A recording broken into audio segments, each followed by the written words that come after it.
Béatitude, Excellence. Nous vivons aujourd'hui un événement exceptionnel, unique. Béatitude, vous venez inaugurer cette belle maison, Beit Maroun, notre nouveau siège épiscopal, notre maison. Nous voulons vous dire un grand merci pour votre visite, parce que vous venez nous dire votre amour paternel. Vous venez nous dire combien vous aimez votre Église, combien vous nous aimez. Oui, aujourd'hui, nous aussi, nous voulons vous dire tout notre amour, toute notre gratitude pour votre générosité, pour votre bienveillance. Béatitude, là où est l'évêque et l'Église, là voilà l'Église de France maronite, là voilà l'Église d'Europe maronite, rassemblée autour de vous, de sa maison, dans cette belle fête, la fête de notre Église maronite de France. Oui, comme vous nous aimez, Béatitude, nous aussi nous vous aimons. Je voudrais aussi dire merci à tous ceux qui ont œuvré autour de notre évêque pour faire de cette belle journée une grande fête. Et nous voulons aussi dire un grand merci pour vous tous qui êtes venus de toute la France, de toute l'Europe, du monde entier et surtout de notre cher pays, le Liban, et de la Syrie, de la Palestine. Oui, avec le cortège des saints qui ont suivi notre grand patron, nous disons la Baïka Maroun.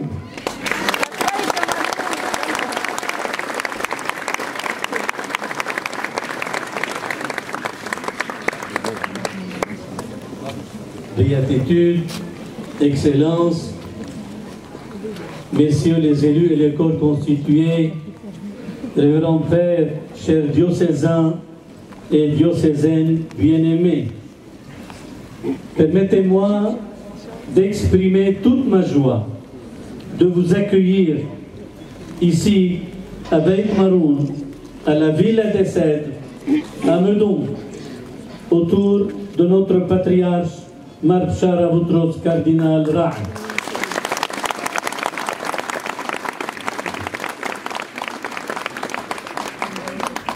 Soyez les bienvenus, vous tous et toutes qui êtes venus des quatre coins de France et d'Europe, en ce jour tant attendu de la bénédiction et de l'inauguration du siège épiscopal maronite de France. Béatitude, c'est un moment exceptionnel. Le désir de nos patriarches, vos prédécesseurs, est enfin réalisé 125 ans après l'arrivée de Monseigneur Houayé à Paris en 1890.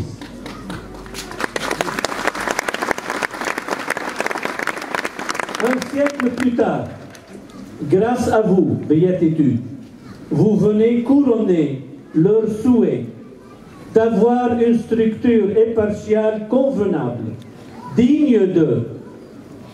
Désormais, elle sera basée à Meudon, dans un lieu providentiel, la Villa des Cèdres, Beit Maroun.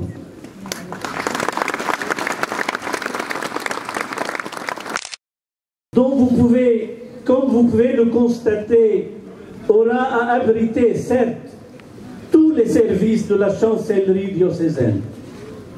Mais ce sera surtout une maison au service de nos fidèles, où l'on est bien accueilli et reconnu, où l'on apprend dans la rencontre avec l'autre, et d'où l'on repart enthousiaste et confiant vers son lieu de vie, là où le Seigneur nous a plantés pour y être ses témoins. Très chers diocésains et diocésaines, c'est à vous tous et toutes que je m'adresse. À présent, En ce moment solennel, je compte sur l'investissement de chacun de vous, sur la qualité de ce qui s'y vivra, la qualité d'accueil, d'écoute, de paroles qu'on y trouvera. Si ce beau site me donné est docile, les êtres humains sont bien plus complexes et le vivre ensemble reste à inventer perpétuellement.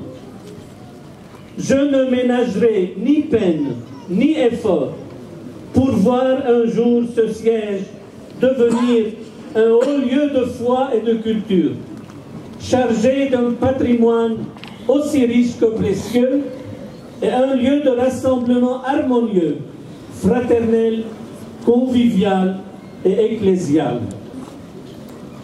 En ce moment solennel, je lance les journées de Beit Maroun à Meudon. Elles consistent à promouvoir la préservation et la conservation du patrimoine, à le faire valoir et à le faire diffuser. Nous avons l'ambition de nous faire connaître par notre culture et notre foi. Ensemble, nous allons bâtir notre avenir dans ce continent européen. Ensemble, nous allons préparer l'avenir de vos enfants sur cette terre hospitalière, enracinée dans notre identité syriaque d'Antioche, dotée de notre parfum oriental, mais également ouvert à l'Église de France et d'Europe, ouvert aux valeurs de la France et de l'Europe, avec lesquelles nous comptons approfondir les contacts et nous faire connaître.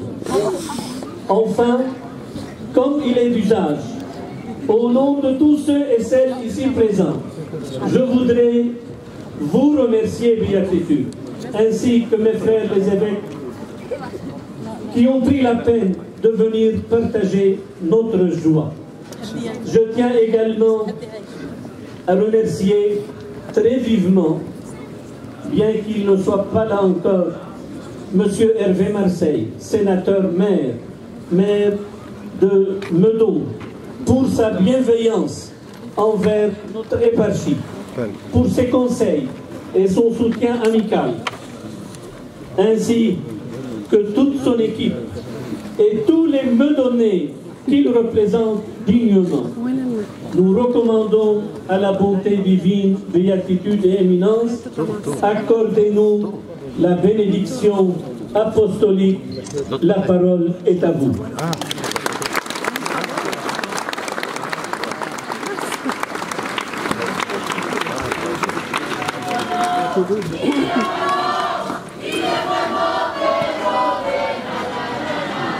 La la la la la.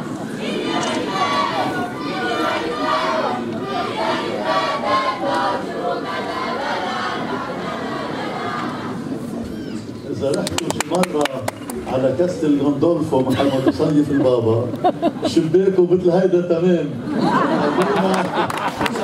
بكاستل غندولفو. اليوم الله كريم الله كريم. اليوم يوم الأصالة والرسالة. هل سيدنا مطران ناصر جميل اختار شعار وبرنامج لخدمته ورسالته كمطران بأبرشيتنا في فرنسا وكزي الرسولي على الموارنة بأوروبا الغربية والشمالية. ولما جينا على المكان اللي سماه وانتبهتوا انه سماه مكان هيئته العناية الإلهية وكأنه أصالة ورسالة ما فينا ننسيها أبدا طالما بنشوفها الأرستين. كل مرة بنطلع عليهم هيدي أصالتنا، ليكوا هالجزع اللي نازل بها الأرض، وأصالتنا بالأرض اللبنانية محل ما الموارنة كتبوا كل تاريخهم الروحي، تاريخهم القداسي، تاريخهم الكنسي، تاريخهم الوطني. هيدي الأصالة بنضم ننزل بعمق حياتنا وتقاليدنا وتقاليدنا المارونية والرسالة الأغصان. ليكوا كيف الأغصان منتشرة. أصالتنا هي في تقاليدنا وفي لبنان الوطن الروحي لإلنا، والرسالة هي هالأغصان اللي منتشرة بها العالم كله. واليوم نحن موجودين بأوروبا وبفرنسا. نحن سيدنا بدنا نهنيك أولا العناية معك، لأنه حتى هذا المكان مش بسهولة إجا. نحن معك وأنتوا قبلنا وغيرنا كنا كثير عم نبحث عن مكان بليق بهالرسالة كمطران وكزاير. شفنا كثير من الأمكنة في باريس، شفنا كثير من الأديار، شفنا كثير من البيوت المهمة، لا عجبتكم ولا عجبتنا، لأنه ما فيها لا أصالة ولا رسالة. حتى وصلنا على ندوم. بدنا نحيي الراهبات اللي كانوا هون، والراهبات اللي حيقوا هالمكان. وانتم بتعرفوا انه هيدا البيت وهالارض تم شراءها من جمعية راهبات ناسي اسمهم، Les Ursulines de Jésus. Les Ursulines. بدنا نحييهم. ما بعرف كانوا معنا اليوم، ما بعرف. Il y a une sœur, la sœur Ursuline. Voilà, nous saluons la sœur Ursuline, à travers elle, toute la communauté des Ursulines. Merci infiniment pour ce que vous avez fait, et vous avez été très gentille et très généreuse pour pouvoir accueillir cette maison. أنا بدي أشكر كل هاللي معنا صلوا وبحثوا وفتشوا وتمنوا الوصول لهالمكان. وبدي أشكر بنوع خاص كل هاللي ساهموا معنا في لبنان. إجا شخص خصيص لهون من قبل مجلسنا بالبطريركية وشاف هالمكان وقدمنا تقرير إليه وقالنا هيدا المناسبة اللي هي أفضل. وبعدين بدي أشكر طبعا ما بيسمحوا لي أقول اسمهم كل هاللي دغري حطوا إيدهم معنا حتى يتم شراء هالبيت. نحن بنقول لك سيدنا ربنا معك، ربنا معك كمان لأنه هيدي الأبرشية الحلوة اللي بتمثل كل أبرشية فرنسا، واللي بتمثل كل الزيارة الرسولية اللي أنت مسؤول عنها بكل أوروبا الغربية والشمالية. العناية الإلهية معكم. نحن بدنا نهنيكم. هذا المكان، هذا القلب النابض، من هون نتأصل بأصالتنا المسيحية، أصالتنا المارونية، أصالتنا المشرقية، أصالتنا اللبنانية كوطن روحي وكوطن للبعض منا كتار. أصالتنا بهالبلد فرنسا اللي استقبلنا، اللي بيننا وبينه في علاقة عمرها 1000 سنة. وهاللي كل ما نقول فرنسا بنقول فعلا البلد الصديق والمحب. هون نطبخ وبنتعمق بأصالتنا. من هون بننطلق لرسالتنا. حتى المجتمع الفرنسي والمجتمع الأوروبي انتم عايشين فيه تغنوه بدوركم بروحانيتكم وبأيامكم وبثقافتكم. ونحن كل مرة بنلتقى مع مسؤولين ورسميين وسلطات مدنية أو كنسية، ما بنسمع إلا كلمة الإلوج عنكم. إنكم شعب مؤمن، شعب عنده قيم، شعب عنده ثقافة، شعب مخلص لأي بلد عم بيستقبلوه. نحن بنقول لكم أنتم تاج راسنا الحقيقي، أنتم تاج راسنا الحقيقي، أنتم رسمونا الحقيقي، أنتم إلى جانب بعثاتنا الدبلوماسية السفراء والقناصل الموجودين بأوروبا وبفرنسا، أنتم فعلا معهم وحدهم بتكملوا ما يسمى نحن بعثتنا اللبنانية الدبلوماسية. أنتم وجه لبنان، أنتم وجه المشرق من أي وطن كنتوا، حافظوا عليها. عندكم قيمة كبيرة، وخلوا وطنكم وأوطانكم تبقى بقلبكم، لأنه نحن اليوم أكثر من أي وقت مضى نحن أبناء هذا الشرق بحاجة ماسة. هذا الشرق إلى حضورنا المسيحي، بحاجة ماسة إلى لغة غير لغة الحرب، غير لغة المدفع، غير لغة البغض، بحاجة لإنجيل السلام، بحاجة لإنجيل المحبة، بحاجة لإنجيل العدالة والأخوة. نحن مقتنعين بالرغم من كل الصعوبات عمال بتصير بالشرق الأوسط، اعتداءات، اضطهادات، مشاكل حرب، مشاكل اقتصادية. نحن بنقول ونحن بحاجة لمؤازرتكم حتى نستمر بهالشرق. هونيك زرعنا الرب حتى نضم ينعلن للعالم انجيل السلام.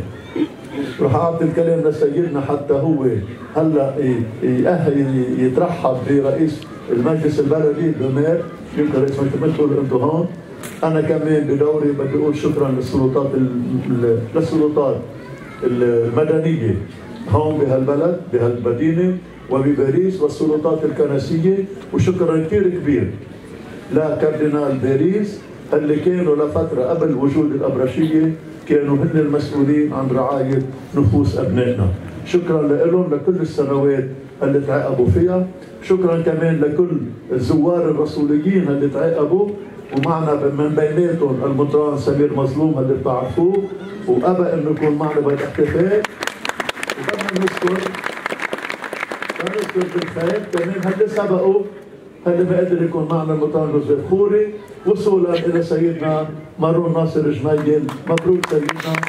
لك تحيه لكل الكهنه، تحيه لكل الرهبان، لكل الراهبات. التحيه خلينا معنا سوا مع مطارمتنا من لبنان وسوريا والاراضي المقدسه، مع الرؤساء ورئاسات العامين. بنقول لكم نحن معكم قلبا وقالبا. تجمعنا الاصاله والرساله، الشركه والمحبه.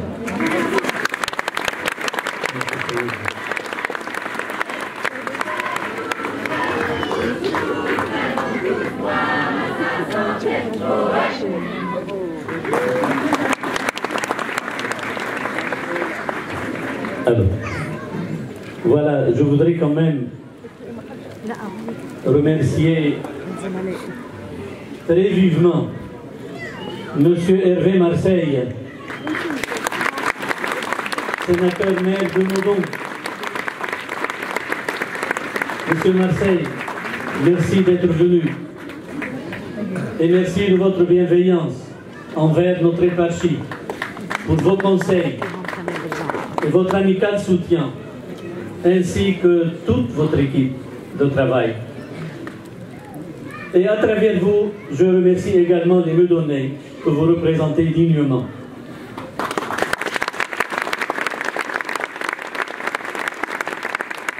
لابد من أنه نشكر كمان دولة الرئيس عصام فارس وعائلته وكل الوزراء اللي عم بيشاركونا اليوم الحاضرين، وزراء ان فونكسيون او سابقين. لكن اسمحوا لي كمان اذكر اسم نوه عنه سيدنا البطرك، صديقنا وصديقكم دميانوس قطار.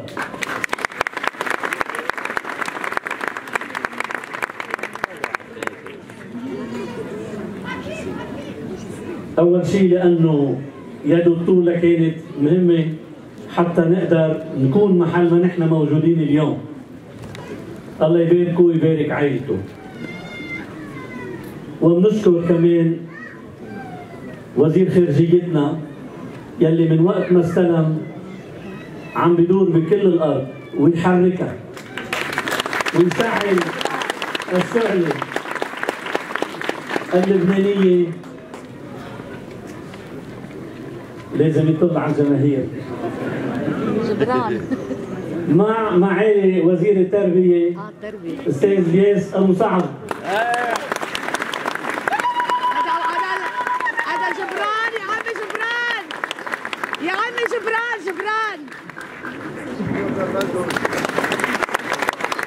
نحييهم باسمكم جميعا ونحيي كل وزراء السابقين وكل انتم الشعب، انتم اساس كل هاللعبه. نحن شغلنا موجود هون كرمال خدمتكم. اهلا وسهلا فيكم، هيدا بيتكم هون، ومعا بدنا نبني مستقبل تجذرنا بهالارض المباركه. وهلا نية رح في هدايا رح تتقدم تعطيكم البرنامج.